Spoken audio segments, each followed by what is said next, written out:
February doesn't care how confident you felt 2 weeks ago. It only cares what you look like when things get uncomfortable. Arizona walked into Allen Fieldhouse believing they were inevitable and walked out reminded that inevitability uh, gets tested, not assumed. Tennessee keeps stacking double-digit leads like they're optional and then acting surprised when the game comes back for them. Duke isn't asking whether guards can carry them. They're asking whether guards are actually optional. Purdue looks like they're ready until you ask if they actually are. This is a stretch where resumes stop doing the talking and habits start answering the questions. Free throws matter, late possessions matter, and the teams everyone trusts are quietly daring you to keep trusting them. So tonight isn't about rankings, it's about belief. Who's still real when the margin disappears and who's about to get exposed before March makes it public? Brad, after that Kansas game, are we still treating Arizona like the safest thing in the room? Well, I think that's exactly the problem. We keep calling teams safe when they're really just familiar. Kansas didn't win that game because Arizona failed.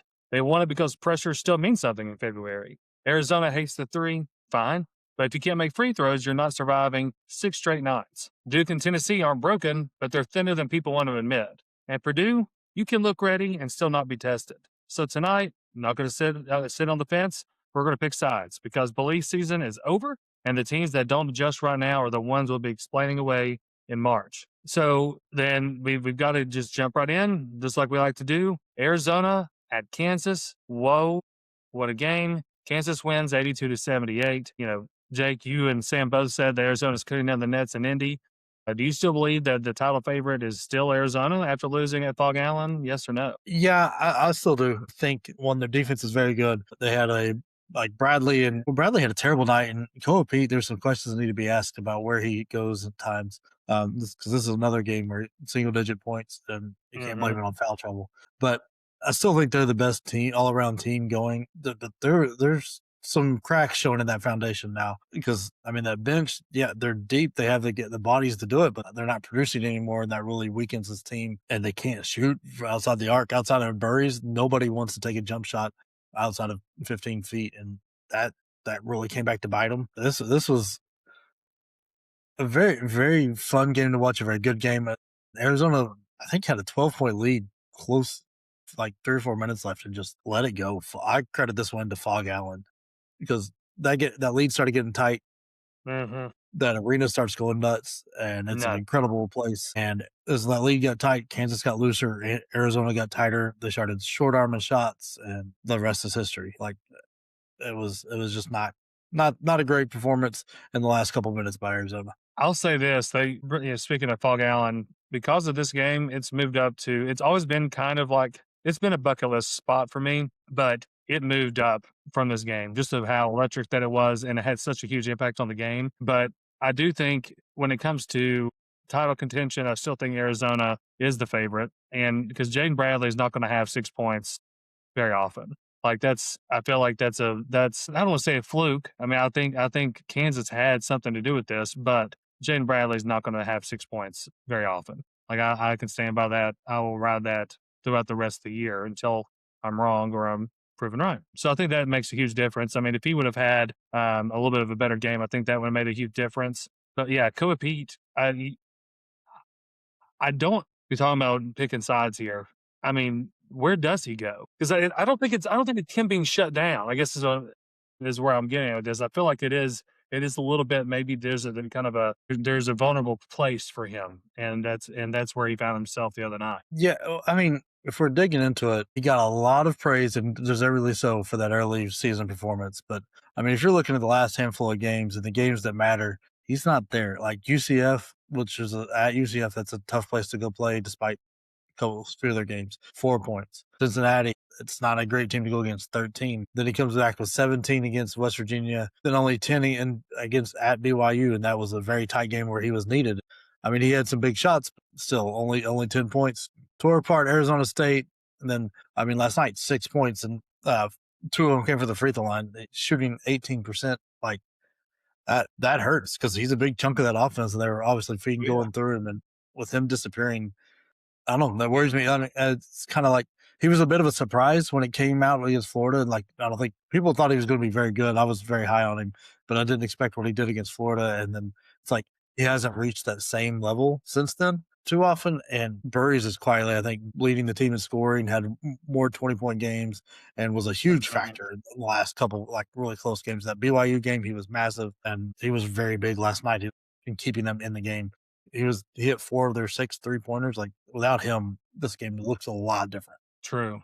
True. I think Burries might be one of the most overlooked players in the country. So now with this game, I mean, how much did you come away thinking, okay, Kansas is more for real than maybe we have thought, because we've been hard on them on this podcast. On the bench, the bench has been tough on Kansas. Maybe it's because they don't ever use theirs. I don't know if that's the case or not, but or is Arizona kind of getting a little bit intense, or is it just one of those games? I mean, I think that could be in the equation as well. This one's tough because I wanted to pick two of those answers there. I do think it was just one of those games for Arizona, but also you can't ignore this 8 or 9 game run that Kansas is on. I mean, with Peterson, without Peterson, they are taking care of business, and they've murdered Iowa State. Absolutely handled business here. They came back, didn't give up. Last handful of games, they've flirted with Utah for a minute and then took off there. I mean, BYU handled their business, but I would like in Texas Tech. That was the one on the road. Before I totally flip my tune on Kansas and what's going on, I want to see them do it on the road a little bit more because BYU and Arizona both at home, both got behind in both, and sorry, got behind in both, and then came back and won. I was like Saturday against at Iowa State. They pull that off, or even keep it within a couple points, like a 1 possession game. I will flip my tune on Kansas, and I'll have to do a lot of apologizing because I was very hard on them. I thought didn't think this team was put together well, and it turns out it very well maybe the right pieces. Well, and I think too, I mean, Melvin Council has been one of the most, I guess, uh, he's been a bright spot in college basketball, and he's been somebody that I think kind of flew under the radar a little bit. Yeah, yeah, for sure he did, and I like part of it was didn't have a jump shot, and he still hasn't developed that. But I don't know that anybody realized that was can run at 90 miles an hour. That's And I think that's why he draws so many fouls. It keeps everybody on their toes. I mean, you're pretty much you're backpedaling constantly. He's somebody says. I mean, he really is. Well, we tweeted out about Mike's secret sauce, from Space Jam. That's kind of Melvin Council's deal. When Peterson's not out there, it just opens the floor up for him to do his thing. Yeah, and I mean, this is interesting. I'm curious to get your opinion on this, on how much is real versus, uh, like real foul drawing that he does, because 90% of his points came from the free throw line. I think he shot like 18%, it's like 5 of 20 or something like that. Or is it like kind of the ref? Geez, like there's one play that sticks out tremendously to me. Last couple minutes, maybe in the last minute, he went full speed at somebody's chest, and like he created the contact, jumped back, and flew up his arms out, and that ball had, like, he didn't even shoot the ball; he just tossed it up in the air, gets the foul. I think it put him back up 3 or 5, turned it to like a 2 possession game, and those are big free throws. I mean, and credit to him for knowing how to do it, and like because if you're going to be a 85, 90% free throw shooter, get to the line every time you can, and when you're as fast as he is, that's a legitimate strategy to have. I just don't know how much of it is real versus what he's doing at like getting the Fog Allen bonus there. I think it's pretty real. Just kind of going back to what I said earlier, is the fact that he is so quick. I think just even I was referencing the defender having to constantly kind of be backpedaling, be on their heels, and to be able to keep up with him, but also officiating. I mean, that the bang bangness of a call looks a lot quicker when you got a guy like Melvin Council than somebody like Oscar Clough. Yeah. And that's much different. But I do feel like that. I don't think he's an SGA. Let me just say that. I don't think he's an SGA out there where he's getting these BS calls. I think he's really getting in there. Yeah, and one of the things I came away super impressed with him in that game was it doesn't take him more like I've not seen somebody go from 0 or 50 to 100 faster than he does too. Like there's a couple times at half court he's kind of like halfway jogging. It's like he's looking for a lane, and then boom, he's there. Like it's like he teleports, and it's incredible to watch. I'm curious. I would be really curious to see what his actual like speed is in terms of like, especially with the we got the Winter Olympics, but the Olympics still, where he is in terms of like 100, 200. Because I don't know if he's like Olympic good. I think it could be arguable as fast as he looks out there for 96 feet. Yes, no, he's insanely fast. I'm with you. I can't think of a guy. Nobody really stands out to me that can move as quick as he can with the ball. Yeah, I mean, there's one yeah, thing making creating space for yourself and having that kind of speed, but with the ball, it's a dangerous weapon for him. it's not fair. It's not It is fair. really not fair. It is really not fair. There's one thing too. I was curious. Do you? And I would love to ask Sam this too, but Sam's not able to be with us tonight, and he'll be back with us soon, or hopefully next episode. Is that what is this Arizona team like? Who would you compare them to? Like like a 2024 Yukon machine, or like elite but beatable? I was thinking with I think so the COVID year Gonzaga I think is a very good comparison for this Arizona team. They are very, very good at doing what they do well, but they're easily game planned a little bit. Yeah, And that doesn't mean they're easily beaten by any stretch because like when Purdue had Zach Edey, you knew what the game plan was.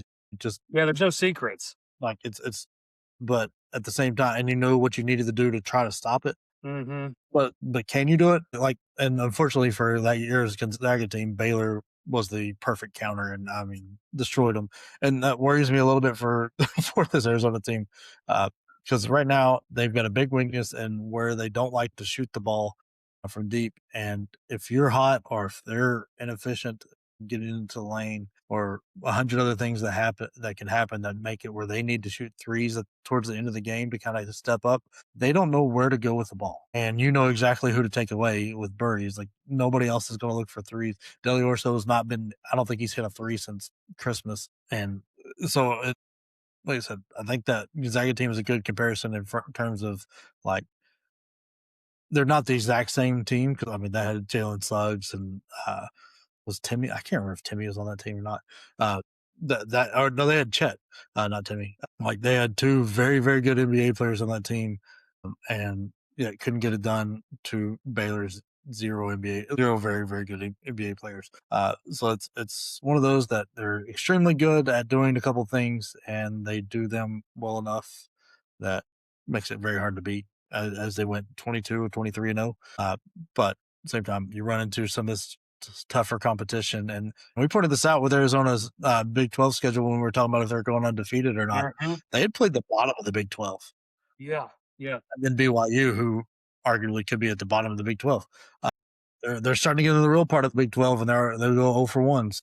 Like I said, they could very easily get picked apart here and end up like nobody expected them to be 22 or 23 and 0, whatever it was, to be there. They had some lower expectations with the Big 12 and stuff because nobody knew where the floor was.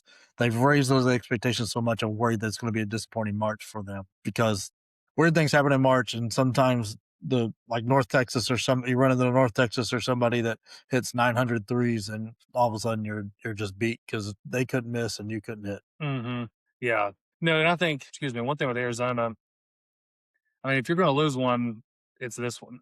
Like, I think it's just like it's at Fog Allen. Kansas is on a roll. I mean, not saying that it's an excusable loss. I just think that, Nobody's going to be mad at you for losing at Fog Allen by 2 or 3 points.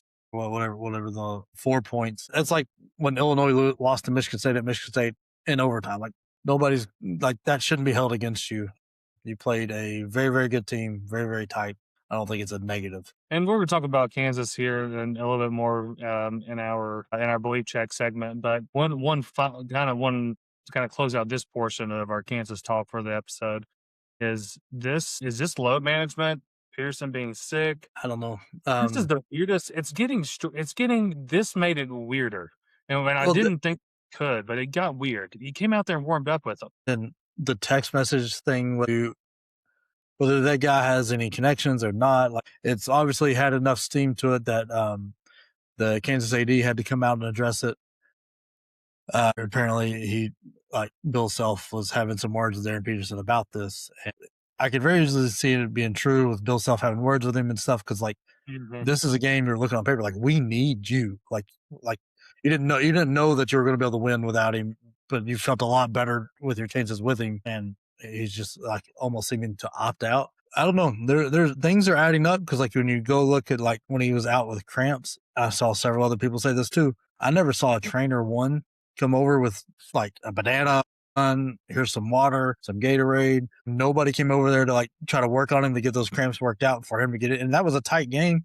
Like you're start you know there's what's the word when they're doing it in court? Substantial evidence. That's what like there's a lot of evidence that you can like, hey, you can connect dots, but you don't know anything for sure. So he's not doing himself any favors to be beloved by this Kansas fan base. I don't know that it really will matter once he gets to the NBA. So, and that might be his attitude as well. But with the number one pick discussion that is as tight as it's going to be with them, AJ, Boozer, and like anybody else you want to throw, but their character issues matter. And AJ's got other coaches coming out and talking about how great of a guy he is, not just his own coach.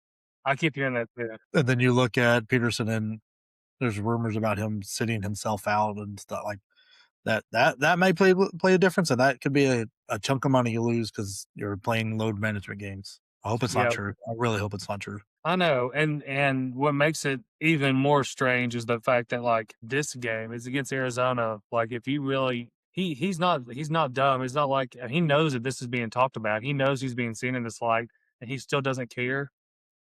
Like that just says a lot to me about the guy. And maybe he does. Maybe he just tears himself up at night. I seriously doubt it.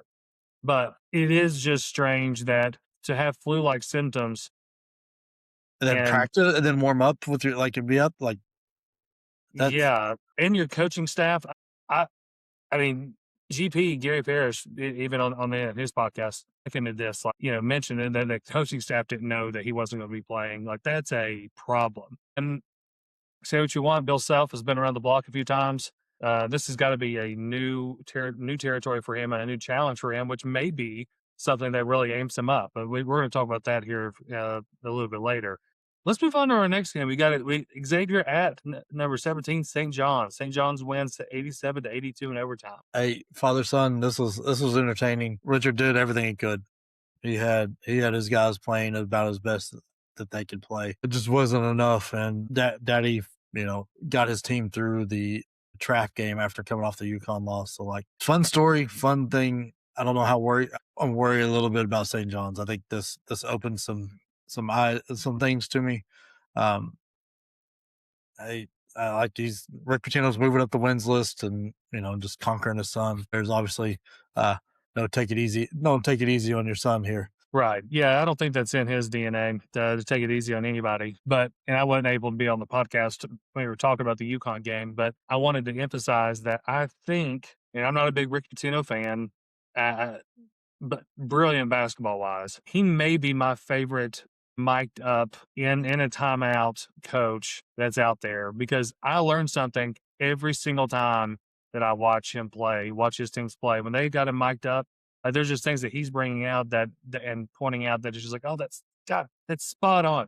It's exactly what's happening. Like he's so good at making things simple, can break them down, and that makes his game management so efficient and critical. But I was just reminded of that, and so that's one reason that I kind of feel like I missed out, and I should have been watching St. John's more than I have, just to be able to watch him Yeah, do it.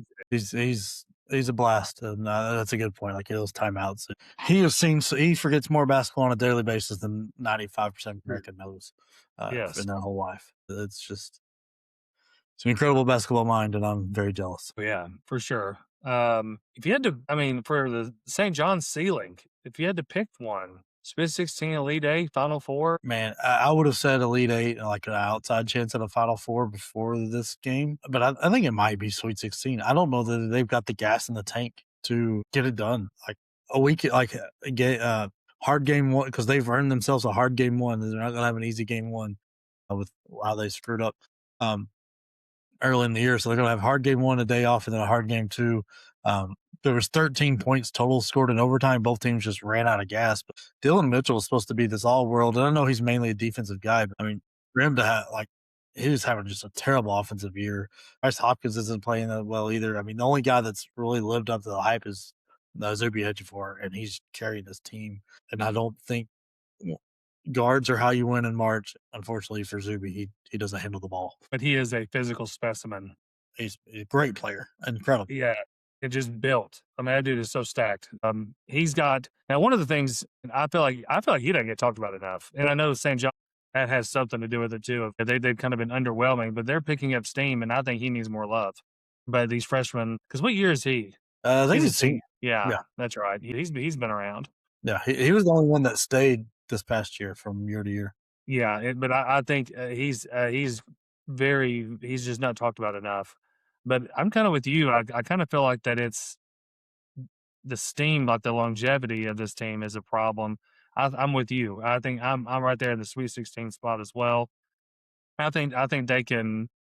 Now I say all of that, and I know we talked about picking our side, and I want to stick to Sweet 16, but I wouldn't be shocked if they went on. I wouldn't be like, I'd be like, oh my Yeah, God, I yeah, can't believe that they moved on. I can't believe they cheated. You know what I'm saying? Like, I wouldn't feel that way. yeah. And the opposite of that, I wouldn't be shocked to see them go down in the first round. Mm, I don't think it'll happen, but like it's one of those that they play a certain style of basketball, and if they get knocked off that line a little bit, it's trouble. Um, and that like a lot of teams are able to knock them off the line this year. Pacino's played the same style of basketball for a long time now. I mean, even adjustments here or there, but it's the same basic style, and it can go really well, as you saw when he took Louisville to won the championship. But it can also get very bad, as you've seen a few times this year, where they're getting beat by Kentucky and on the road, and they just weren't able to rebound and stuff. So there's he plays a big variant style of basketball, and that unfortunately in the tournament that doesn't always work out very well. Like you just saw last year, they were a 2 seed last year and could not bingo. make a bucket for anything, and got beat by was that who was that NC State or something like that. Whoever lost to Texas Tech, whoever that was. It might have been it. It might have been NC State. All right. Now for our next game, this is okay. NC State at Louisville. Louisville's still ranked. Anyway, that's another part of it. But Louisville wins 118-77. Louisville either gets creamed or they cream people. Like it's a very strange. This is a weird ball team. Mikael Brown, I mean, put on a show. If you're Will Wade, how does somebody make 10 threes against you? And how does somebody get six? And how does that person get 16 off? Like One hundred if percent. they're shooting 16 threes, they better have shot like they better have made two. Like that better have Yeah, been what you wanted and not what they wanted.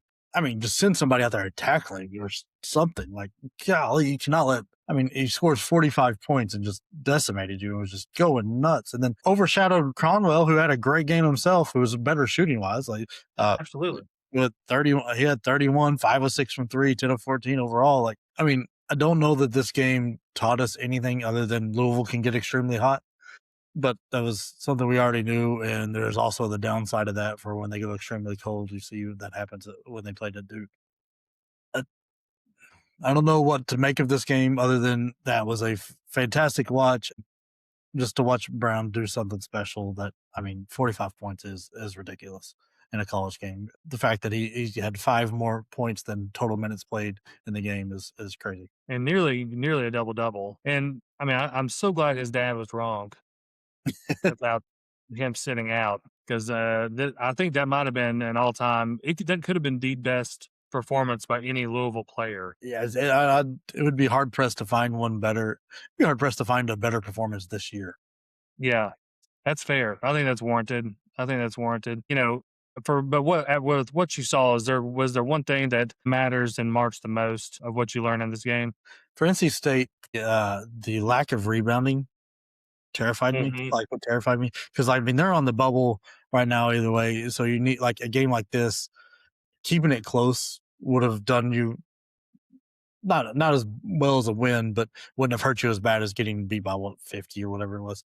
They were doing nothing rebounding wise. Like I mean, almost doubled up on the boards. Yeah, They turned the ball like they took care of the ball, but I mean they shot terribly, and then Mikael Brown couldn't miss, and then neither could Conwell, and so you had 70 points between the two guys. But it's just the fact that they could not end a possession. They couldn't get a rebound to end a possession to get themselves out of a hole before it got crazy, or they couldn't get themselves a second chance like that. You need those little things to go your way when you're trying to make on the bubble, and that was eye opening about how terrifying that could be for them. for sure. But Will Wade will find a way around it. I mean, or he'll figure out some other way to get a lot of fired. I mean, that's a guy you'd never want to see in the tournament. No, no, no, no. Yeah, I don't want to see them with a chance. So I'm happy Louisville did what they did. But if you're an NC State fan, that has to scare you a bit that they just could. And it's not like Louisville's known for being a great rebounding team either. Right. Right, yeah. I mean, it's who's gonna rebound for him? I mean, I guess Mikal Brown is since he does everything else, but Again, he was everywhere. yeah. But when you got Frew as your big man, who's the I mean, I've been on him all year. I mean, he is I think Sam would call him a caution cone. I mean, I think that's about right. But man, if they really had a big man, that team could be different with with other pieces they have. All right, that covers our games on Monday. And now for our belief check segment, we've got again no fence sitting. We're picking a side. Duke. Guards, the saying is true. Guards win you in March. There's plenty of big Yep. guys that don't win at all, and there's plenty of games like plenty of teams like UConn with Kimball Walker that was able to carry him through. Um, that is, as a Duke fan, if you are honest with yourself, if you're a Duke fan, the lack of production out of Foster, Little Boozer, Evans, and Darren Harris, whoever you want to throw out there, is scary. Because you can't have Boozer bring the ball up the floor, then get set, run some set that gets him to able to post up, and then get him to get like you're going to run the guy out of legs, and that might have been what happened in North Carolina. But so you can't have that, and you also big guys foul more just because they're around the bucket and stuff. So there's going to be times where he's in foul trouble, or the other two big guys are in foul trouble. When Evans is on and you're getting some production out of Foster, at least not turning the ball over, and same with Boozer, if you get a decent point guard play out of those two guys combined for a game, and Evans is at least hitting some stuff, Duke looks like a national title contender. But without that, Final Four feels like a stretch because there's going to be a point in time where somebody gets Boozer in foul trouble, or he's off, or 100 other he rolls an ankle and have to sit out for like 8 minutes, and you've got to be able to do something. Like that game was going to get out of hand North Carolina's way when Boozer picked up his second. Mm. If Shire didn't put him back in, because there was zero offense happening for Duke, and that's terrifying. That you cannot make you feel safe whatsoever. I feel like one of the things that, and I don't know, it's just I've gotten to catch a little bit more Duke basketball here lately, but um, I have become so much more of a fan of John Shire, and the dude is a wizard in there. I mean, I was trying to think. I was actually talking to my son about this. Is that I said, watch how he's managing this game. He's orchestrating how things are supposed to go, and that's something that if you can, that's such a huge advantage. And I know you can't do that all the time, but for you to be able to have your team so bought in and in sync with the coaches and with your head coach, it is something dangerous. But everything, I'm not disagree with anything that you say. I think you're spot on with it. But I think that just the Shire's ability to game manage has been pretty impressive. Well, like to back up your point, if you look at Tennessee with Zakai as an easy example, when you were able, Mhm. I mean, K was Shire when Shire was out there. Like when the coach is able to have a point guard or a guy out there that can quarterback stuff, that he doesn't have to yell it out from the sideline all the time. Touche. Your guard or whoever it is, it's mainly your point guard at college. It's running like setting up your offensive stuff, and on the defense, like is able to do that for you a bit. It makes life so much easier, and he just doesn't have that right now. Yeah. And that hurts because I mean, Bill, like go back to so Bill Self has it with Melvin Cancel. He's a very smart player. I mean, Painter with Braden Smith. Like you see all these top teams. Like I mean, kind of and Kingston Flemings or Manuel Sharp. Like UConn has Caravan and Solo Ball and Silas Emery. Like you, guys that can quarterback your offense without the coach having to call everything makes a world of difference. And Shire just doesn't have that guy right now. Yeah, that's a good point. I hadn't thought about it from that perspective. By not having a floor general, a true floor general. All right, the next one is Tennessee, especially with this offense. This makes it Well, really I hard. had my piece last episode on that. Nothing in my thought process has changed. I'm still on the Barnes train. I don't think his style works anymore, but I will let you take hold of that. I'm not there, but I am at the point where there needs to be, and I don't know how we get these answers, but this opportunity that we have with this team specifically, I feel like it's slipping away, and that's the part that I think hurts the most. Is that I think this team has so much potential, but we're not maximizing that, and I think a lot of it has to do with the coaching. Um, and being able to harness Gillespie in the right way. I feel like he's utilized in the complete. I don't think he's allowed to really play his, or he's allowed to play his game too much and he's not wrangled in enough. I think he needs to be dialed back a little bit. And I I feel like Barnes is not a guy to. He really wants his point guard. He's said, players have said that he is hardest on his point guards. That is who he challenges the most. That is who he's on the most. But Gillespie's not a true point guard, and so I think that there's some imbalance there that became very very evident again in the Kentucky game, because now, hey, Amen was the kind of the talk of the blame, the scapegoat for our woes, but we can't say that anymore. The kid's playing great. He was on his way to a historic game in an orange uniform in the first half. It was all setting up for that. The second half was not as much, but there's again, I think there was the collapse around him. It wasn't necessarily just him. I think Well, he missed. that's Pope making an adjustment and Barnes not foreseeing what adjustment he's going to make. Like, and I don't know that's where it's like Barnes is so set in his ways that like, oh, this works, this works, this works. It doesn't work anymore or work as well. Like Mhm. the counter has been figured out, and Or does it work without a true point guard? well, I think what since Pope took over, he's 1-4, right? They went 1-2 last year. Well, so 1-5. Yeah.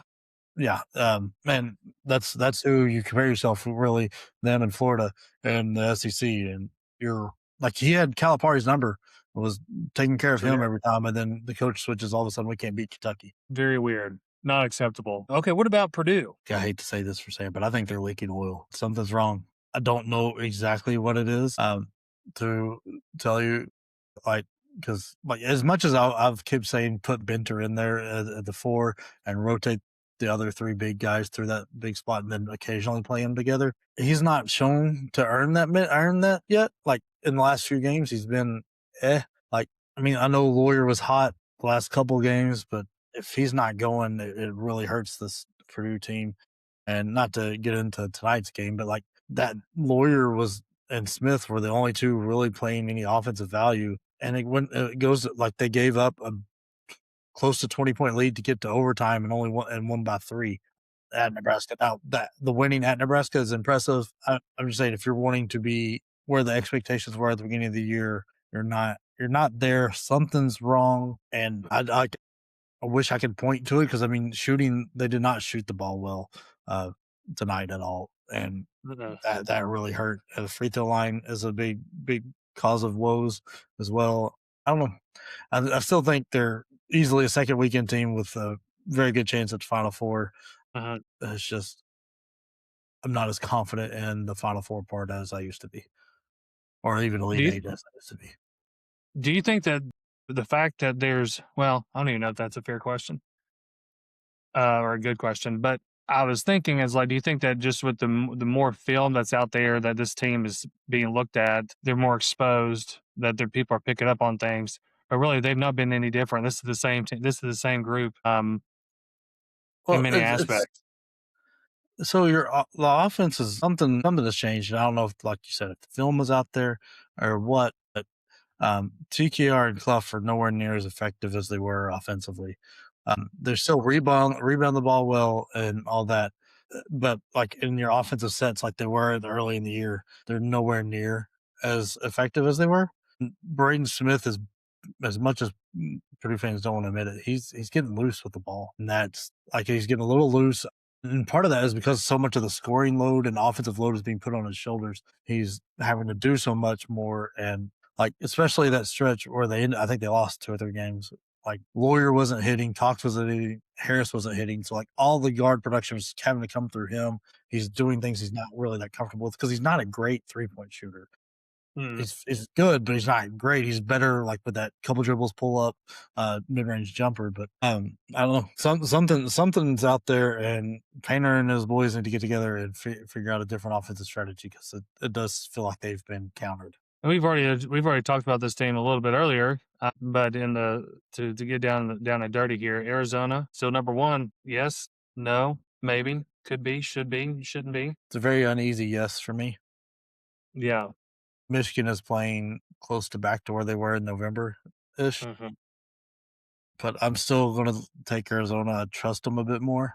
than I do Michigan. But like I said, that Kansas game opened up some questions that hadn't been asked of Arizona before. Yeah, I agree, and maybe they're hell. This could make Arizona even better. It'll be curious to see how they bounce back and how they respond to it.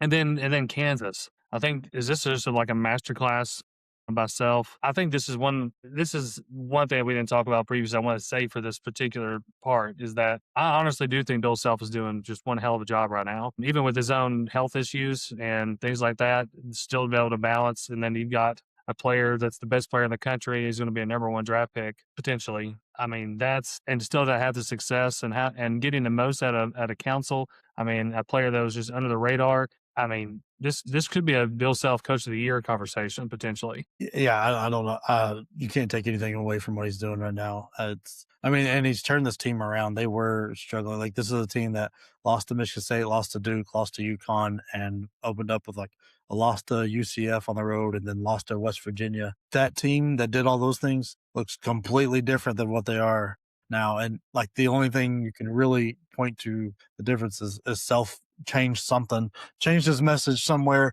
did something like because Floyd Badinga is looking like an actual basketball player, not just an athlete. Yes, I meant to And mention that earlier. that's huge for this team because he's got this little move now, and it frustrates me because every time I see it, I think it's a walk, but it's not when you go back and watch it. He stops and like just twists back around and like gets underneath the defense and lays it up on the opposite side of the rim because he can almost reach it. He's Mhm. got that, and he's getting a little hook to go now. That makes him very dangerous because he is an extremely gifted athlete. You add him with Melvin Cancel, that pick and roll is extremely dangerous. What are you supposed to do? Yeah, I don't know. Foul him. Everybody knows it's coming, and Self gets it into ways where it gets the matchup they want that they can take advantage of, and that's how they ended that Arizona game. Was doing that. Listen, he's done a great job here turning this team around. Like I said, I still want to see him do it on the road, not just at home. Before I Oh, that's valid. totally glazed Bill Self and his Kansas team. I want to see him do it a couple more times on the road. Like I said, this Iowa State game, if it's anything under 5 points throughout that whole game, and even if and they lose, I'll change my complete tune on Self and Kansas here. Like it proved me wrong for this year. But if this one ends up being like a 10-point loss, I'm going to give more credit to Fog Allen than I am uh, Bill Self and Kansas, like the team itself. Yeah, that's totally fair. And hey, listen, let's take a quick time out. Want to make sure that we throw out there and say, hey, thank you all so much. That if you're still watching, we love you. Even if you stopped watching a while back and you just like our clips, that's okay too.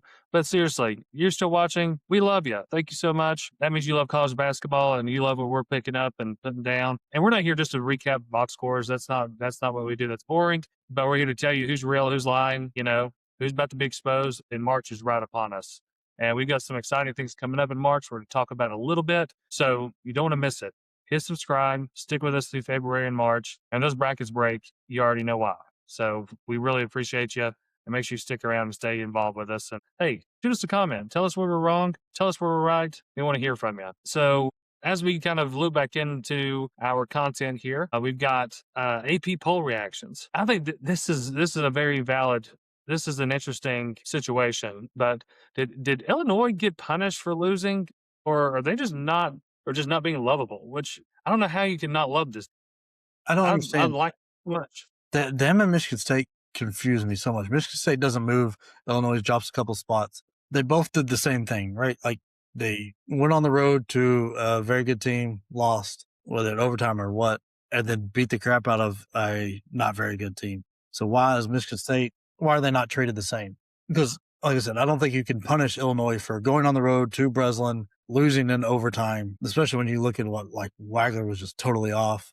I don't think you Yeah, can credit that all to Michigan State. And they survived. Like, if anything, they proved they're a better team as a whole than just than what Michigan State has. And I mean, this is selfish a little bit, but like, I would like to see the voters. Like, we had one voter take a stand against Bediako, but nobody's going to take a stand against Jeremy Fears and what he's doing out there. One of those is a little more dangerous than the other. sure. So I would like to have seen some points taken away from Michigan State there, but that was very confusing to me as well. And then did Houston jump 5 spots because they? I guess I hate to say earned it, but I mean, yeah, did they earn it, or is it because voters just wanted them back? I think that the preseason hype around Houston, Does that played make a lot sense what more I'm into saying? this yeah, like Yeah. the preseason hype of them being like a top 3 handful of team, um, played a lot more into this than what they've earned. Now, I don't want to take anything away from they've earned. They have beat teams and they've beat the good teams and they beat the bad teams by a lot. Jumping up 5 spots seems a bit much. Mm. A bit Um, dramatic. yeah, but like I said, I think the preseason like expectations are like, oh, they're meeting what we said at the beginning of the year, kind of like pushed them back up to where they were there. So that I don't feel like it was the 5 spots was fully earned. 2 or 3 felt right. Yeah. No, I agree. I agree. I thought 5, that's a big jump. And then you had, Duke lost, 3-point game on the road at the buzzer, and then UConn lost by almost 10 on the road, and then really it just really looked rough late. It just looked thin. The poll punished them basically the same for the most part. And which team is the poll actually wrong about? Like I've been on the UConn's not as good as we say they are, Mhm. as the polls and everything say they are for a minute now. I think Duke has got a little more punished there unfairly.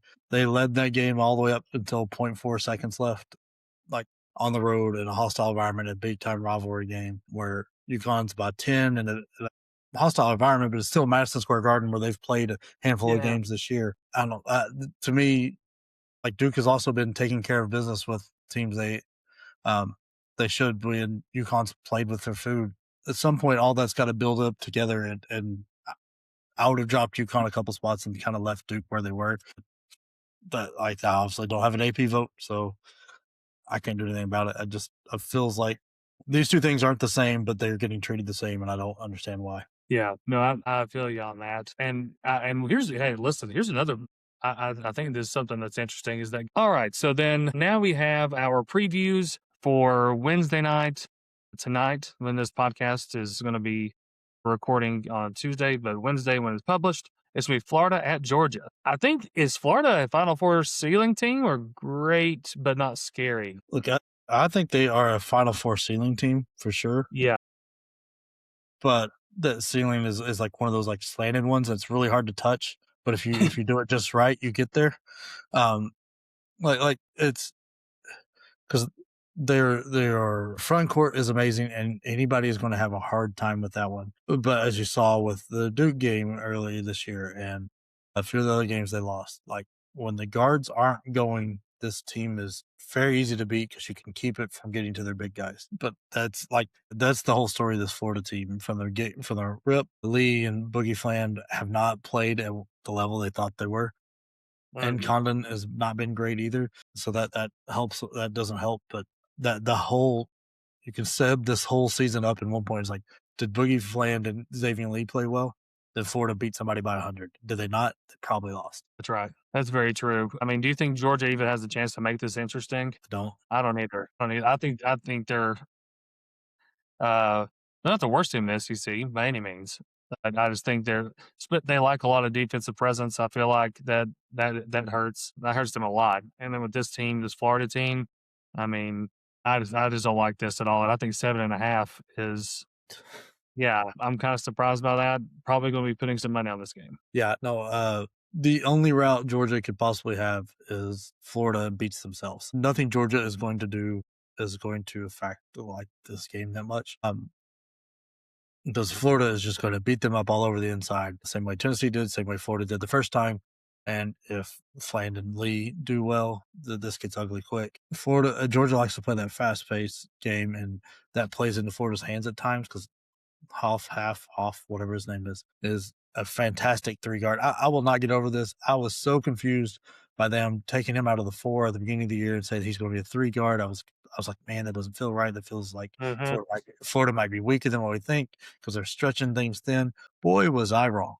He has been incredible. That 3-point shot is going. He handles the ball well. He drives. He dunks. He I think he's plays. more comfortable there. Yeah, he looks more comfortable than he did last year, where he's playing the 4 spot.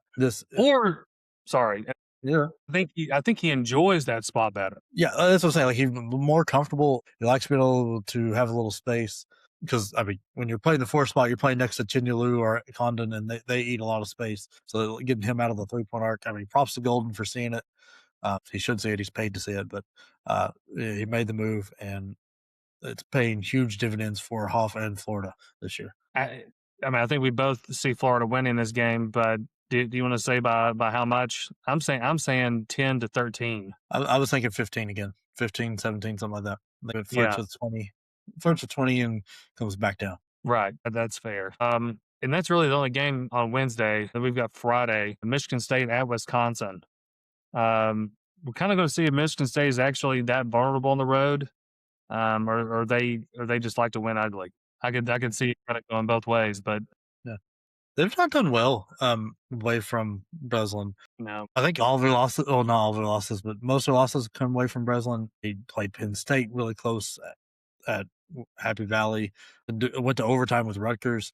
It doesn't travel as well. And I mean, Wisconsin's tough. They're good. They're feisty. To me, they're in the same boat as Minnesota. They are a good bad team. They're not going Mhm. to come through. They're not going to go out there and beat you, but they're going to make life hard on you. And if you screw around enough, they will beat you because they're gonna play at their level. They're not gonna play above it. They're not gonna play below it, but they're gonna play right there. And if Michigan State found out the hard way, you played below Minnesota's level there for a bit, and they absolutely put it to you for a minute. Whose home court advantage is most important to their team? Michigan State to Breslin, or Kansas to Fog Allen? In terms of this year, I think Fog Allen to Kansas is where I lean right now. Yeah, But me too. But it's also hard because it's like it's a Breslin. very it's a very light lean. It's like, but yeah, I will go with Kansas right now. But I think Michigan State is coming up fast. Yeah, and so we think I think we both agree that Michigan State should win this one. They should take care of business um, against Wisconsin. But it is at Wisconsin. We'll see. We'll see. They could be vulnerable, but I think it would take something a little extra from Well, Wisconsin. Wisconsin's going to have to do something a little bit different. Yeah. The biggest weakness Michigan State has is they get sloppy with the ball. I turn the ball over a Yeah. lot. Wisconsin doesn't force a lot of turnovers. That's going to have to change, or Michigan State's going to have to hand the ball, be extra sloppy for Wisconsin to be like not be in this game, but with a chance to win. If Wisconsin can force a little more turnovers than they normally do, I think they stand a great chance at home of picking this Michigan State team. I'm not going to do like I did with Minnesota and try to call my shot here. I don't believe in it that much, but it's one I'll definitely keep my eye on and see what that spread turns out to be. Yeah, that will be interesting to see. I'm curious to what that's going to turn out. If you had to guess, what do you think it's going to come out as? I feel it's going to be very similar to Florida, so 5.5, 7.5, somewhere in there. 100. Yeah, yeah, completely agree. And then we've got Ohio at Miami of Ohio. How real is this Miami of Ohio team? Is it just schedule or is it luck? It feels a lot more like scheduled and luck to me than it is them being that good. Their offense is way above their level, but their defense is just as far below their level as it is. So I don't know how real this is. Like I don't know how much I would be putting on them to be a first round upset for somebody, but Hmm. it's a fun story, especially now that they're the only undefeated team. Do they finish it out? Me and you were in college around the same time when Murray State was doing that with Isaiah Cannon, and they came up, I think, 3 games shy was when they lost their first one. But that team also, I think, was a lot better than this Miami Ohio team. Yeah, I agree with that because I thought about that a couple times when Miami of Ohio was being talked about. I think I think about that after the Cannon Murray State team.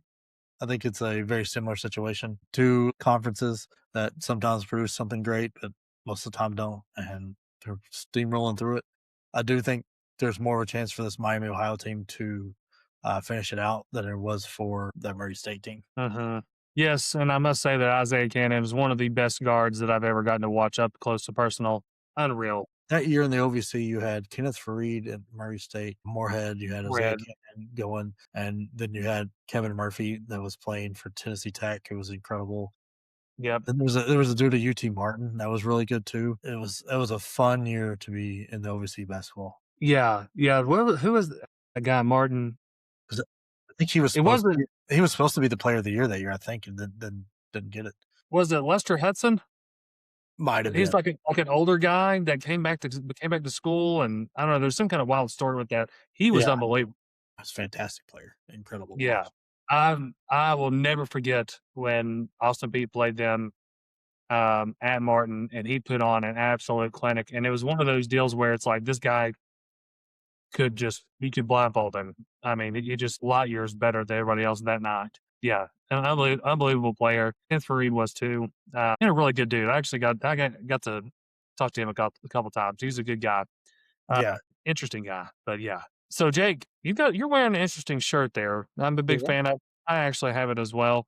I just it hasn't paid us as much recently, but Yes, that's true. That's true. But tell us a little bit about the March bracket pool with the WinWare giveaway. look, we are running with them with partnering up with WinWare. They're going to have some giveaways with us. Like every year, we all pretend we've got this figured out, and every year March reminds us that we don't. So here's what we're doing: we're running a March Madness bracket pool this year, and it's not just vibes; it's for people who actually watch the games and understand why teams break. We've partnered up with WinWare. They're going to throw some prizes behind it. There's at least one giveaway. There might be a few more coming through for each round. That's gear you'll actually want to wear, like this shirt. They've got great trucker hats. They've got jerseys that you'll see Sam wear at times. It's incredible. Lets you back your state, your city, whatever. Put them on the money line. Put your money where your mouth is, kind of thing. Entry is going to be simple. We're going to run it on ESPN. We'll put the link in our description. You'll see it all over our socials with the password and whatnot too, and how to enter. But just keep your eyes out as we get. I mean, we are 4 weeks, 5 weeks away from Selection Sunday. Unbelievable. What a time. But yeah, this it's gonna be great. Super exciting stuff. And speaking of March and March Madness, right now, which team is the worst possible like 8-9 draw? So that's you'd have to be a fan of like Arizona, Michigan, UConn, Duke, that level. To me, this is going to sound a little bit counterintuitive because I don't think they're that good, but I think Texas A&M seems a good chance there I love that. I love that pick. because the style they play, plus like say a team like if they grab Duke, that would be a terrible matchup for Duke, I would think, with how they play. But at the same time, Duke should be able to beat them up on low. So like I think that would be a no matter who you are, sometimes styles make fights. If your guards aren't 100% for sure, you're going to turn the ball over a lot. Like, I mean, even against Florida the other night in the first half, I think at one point Texas A&M was 3 of 31. They had 31 shots. They were forcing turnovers. They just couldn't make them against Florida. Like it's uh, one of those that would be very scary for me if I was a fan of a one seed, seeing that in my second round. Yeah, no, I think that's fair. I think one to throw out there is Miami potentially. They just took care of North Carolina tonight. Yeah, yeah, and I think there's some potential there, and I think Sam actually was riding them and kind of liked what they were doing. They've got some games coming up that could really prove that, and maybe even put themselves into a better spot. But they're definitely have some ground to make up. But I think that's a team to watch out for. And That could I be mean, a really tough draw for somebody. Lucas first year. I mean, he was been at Duke for a minute now. For Mhm. that, so he knows what it takes to win in the tournament with the Shire run to the 100%. Final Four. So he knows how to put a team together and how to prepare. He's seen it all. It's not going to be new to him. So that's a good pick. I like that. Then, if you can name one team you think is getting a C line they don't deserve, maybe a bit overseeded. And this one is easy to me right now. Virginia is getting a 4 seed. They Dang they it. don't deserve to sniff the top 4 seed. They're to me 6, 7, 8 range. Team is not that good. Their resume is not that impressive. I'm seeing a 4 seed at most places like predominantly ESPN with everyone they put out. Don't know what Lenardi's thinking there because that is way overseeded for this Virginia team. That's exactly what I was going to pick. So we're going to have to share that one because I 100% agree with you on that. Virginia is it's just I just don't think they should be stepping that spot. I think Clemson can maybe be talked about in that discussion as well, but I still like that Virginia. I think that's a fair point, and I think they're getting the most overseeded talk. And then name one team that's underseeded and terrifying. This one I've had a harder time finding. Like it's hard to It's argue hard. against some of this. I do think if they were to put it together, it's just I don't know if I trust them to really put it together. But Texas Tech has shown the ability to play like a top 2 seed at Hmm. times, but then they look like they could also be a 6 or 7 seed and drops games that they should or gets beat by 30 by Purdue, like different things like that. So there's some issues there that you can kind of go with, but one that I think should be a lot closer to the bubble. There's Santa Clara. I don't understand the love for them. They haven't really done that much this year, and they're getting an 11 seed right now. I think they at best they should be in the play-in game. This is a lot of people that are trying to will Gonzaga's conference to be a lot better than what it is. Uh, St. Mary's not that good this year. At times, that conference is worthy of 3 seeds with Sure. Santa Clara and or San Francisco, and then St. Mary's and Gonzaga. This year, I think it is Gonzaga and maybe St. Mary's or Santa Clara, not both. So, like, I think being for sure in, I think, is way overseeded. But No, that's a valid point too, and I think for me, and this may be just kind of the low hanging fruit, but I think BYU um, could still be in that mix too. They have the potential of making a big run, but I mean, we'll see how the seeding works out for them in the rest of their season. Because what does BYU have left? I think they've gone through the meat of the Big 12, so I think they've got a little easier walk out. But I mean, they did themselves no favors with the tight game with Baylor tonight. No, Um, so it's just we kind of talked about this last week with me and Sam. Like, for 20 minutes a game, they are a top 2 seed. I don't know. You just the trouble is you don't know what they're going to do in the other 20 minutes and when that very good 20 minutes is going to come. If it comes in the middle 20, they're going to give up a lead. If it comes at the end of the game, maybe they come back, maybe they win a game, but it's you just can't trust them right now. which that kind of what makes them scary. Yeah, yeah, because I mean they have shown the ability to be. I mean they played UConn extremely tight on the road. They've played Arizona extremely tight. Like so, like your top teams, they're playing tight, but then they get waxed by teams that shouldn't. So I don't know. Yeah. All right. Now on to our bench behavior. This is just a no. No, no, no, no, no, no. We don't do this. Doesn't happen. Jay Williams leading a Tar Heels chant on game day before the Duke Carolina game. Like he's trying to invalidate the whole rivalry. Like you can't do that. Like you like I know at ESPN they push you to be down the middle, blah blah blah. Don't show favorites. What some things need to be better than what you like. You obviously didn't care about breaking rules when you bought the motorcycle with the Bulls. So why do we care about not breaking these rules now? Come on, dude. You cannot lead. Like I'm not saying you have to be Duke rah rah there, but you can't lead the Tar Heels chant in the Dean Dome. Like that's. I mean, honestly, you should have his brotherhood card suspended for a bit. Like Yeah, no, you're not allowed in here doing that nonsense. You can't do completely that. agree. Like, especially like, and then Duke goes out and loses. Buddy, you're better than that. You're an Yeah, that incredible moment player at not Duke. You absolutely like. No, I know North Carolina wasn't the biggest rival for you when you were playing because Maryland was a lot better at the time. But come on, better than that. yes. That Maryland team. Was that Lon Steve Dixon? and Steve Blake and Yes. they had a really big guy too that was meaner than a snake. Underrated team in basketball history, I They won might. the championship the year after the Duke team left, so, like, they Yeah. were very, very good. Very, very good. That might be a fun like off-season topic to talk about some of those older teams and kind of do some throwback. And then for our standing O, we're to give credit to the state of Alabama. Never Alabama thought legal system, yes, finally doing the right thing.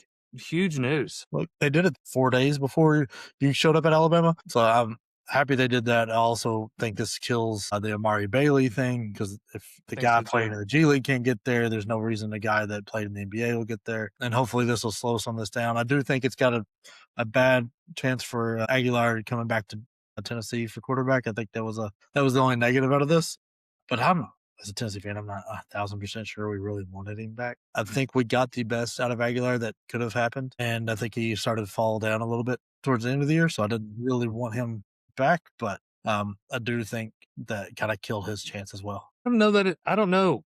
I don't know. And I know this is kind of stepping outside the bench here, but still, I feel like that with him not being having that professional, he hasn't stepped into that space, has still leaves him open to this opportunity.